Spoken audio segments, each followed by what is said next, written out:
OP വന്ന ഒരു കപ്പിളാണ്.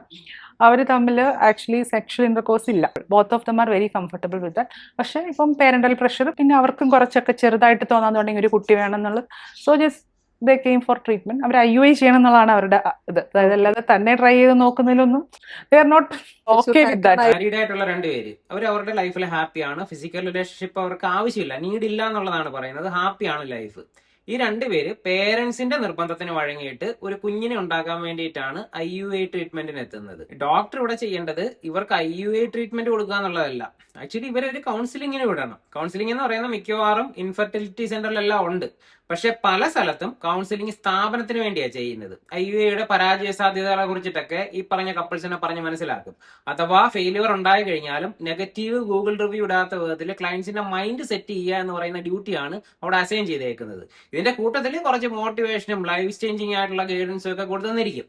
Asexual ആയിട്ടുള്ളവർ ഒരുമിച്ച് ഹാപ്പി ആയിട്ട് ജീവിക്കുന്നത് ആക്ച്വലി നല്ലതാണ്. അവരുടെ ലൈഫ് അടിപൊളിയായിട്ട് പോകും. പ്രോബ്ലം എന്താണ്? അവർക്ക് കുട്ടി വേണോ വേണ്ടായോ എന്നുള്ളത് പേരൻസ് അല്ല അവിടെ തീരുമാനിക്കേണ്ടത്.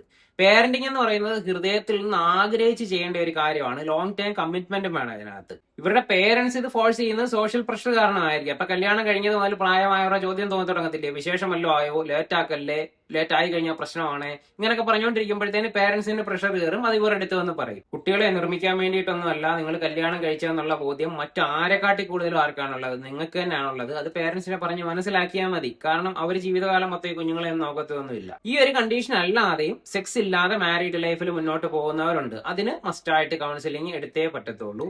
ചൈൽഡ്ഹുഡ് ട്രോമ, സെക്സിനെ പറ്റിയിട്ട് ഗിൽറ്റ്, ഷെയിം ബേസ്ഡ് ആയിട്ടുള്ള എർലി കണ്ടീഷനിങ്, ഒരു പാർട്ട്ണറിന്റെ മാനിപ്പുലേഷൻ, സെക്സ് ഓറിയന്റേഷൻ ഹൈഡ് ചെയ്ത് വെച്ചുകൊണ്ടുള്ള വിവാഹം, ഇങ്ങനെ പല കാരണങ്ങൾ കൊണ്ടിട്ട് സെക്സ് ഇല്ലാത്ത ഒരു മാരീഡ് ലൈഫ് മുന്നോട്ട് പോവാം. അത് അഫക്റ്റ് ചെയ്യാറുമുണ്ട്.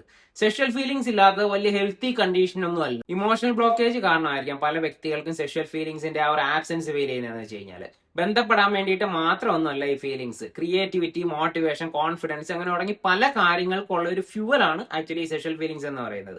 ഇപ്പൊ സ്പിരിച്വൽ കോൺസെപ്റ്റിൽ പോലും നോക്കിക്കഴിഞ്ഞാൽ സെക്ഷൽ ഫീലിംഗ്സിനെ ത്യജിക്കുകയോ അല്ലെങ്കിൽ സപ്രസ് ചെയ്യുകയോ ഒന്നുമല്ല ചെയ്യുന്നത്. ഈ ഫീലിംഗ്സിനെ മറ്റ് ഫീലിംഗ്സ് ആയിട്ട് കൺവേർട്ട് ചെയ്യുക, യൂസ് ചെയ്യുക, വളരെ എനർജറ്റിക് ആയിട്ട് യൂസ് ചെയ്യാൻ പറ്റും. നിങ്ങളുടെ പാസ്റ്റ് ലൈഫ് ആയിക്കോട്ടെ, അല്ലെങ്കിൽ പാർട്ട്ണറിന്റെ നെഗറ്റീവ് ആയിട്ടുള്ള അപ്രോച്ച് ആയിക്കോട്ടെ, ഇത് മാത്രം മതി നിങ്ങളുടെ ഈ ലൈഫ് ഫോഴ്സിനെ, സെക്ഷൽ ഫീലിംഗ്സിനെ എന്ന് പറയുന്നത് നിങ്ങൾ തന്നെ അവോയ്ഡ് ചെയ്ത് തുടങ്ങാനും വേണ്ടാന്ന് വെക്കാനും ഒക്കെ. കുഞ്ഞിനെ വേണം എന്ന് സ്വന്തമായിട്ട് വളരെ ജെന്യുവിനായിട്ട് ഫീൽ തോന്നിക്കഴിഞ്ഞാൽ നിങ്ങൾക്ക് ഒരു കുട്ടിക്ക് വേണ്ടിയിട്ട് ശ്രമിക്കാവുന്നതാണ്. പക്ഷെ അത് ഒരിക്കലും നാട്ടുകാർക്ക് വേണ്ടിയിട്ടാകരുത്. ആയിക്കഴിഞ്ഞാൽ അത് കുഞ്ഞിനെ ആയിരിക്കും അഫക്റ്റ് ചെയ്യുന്നത്.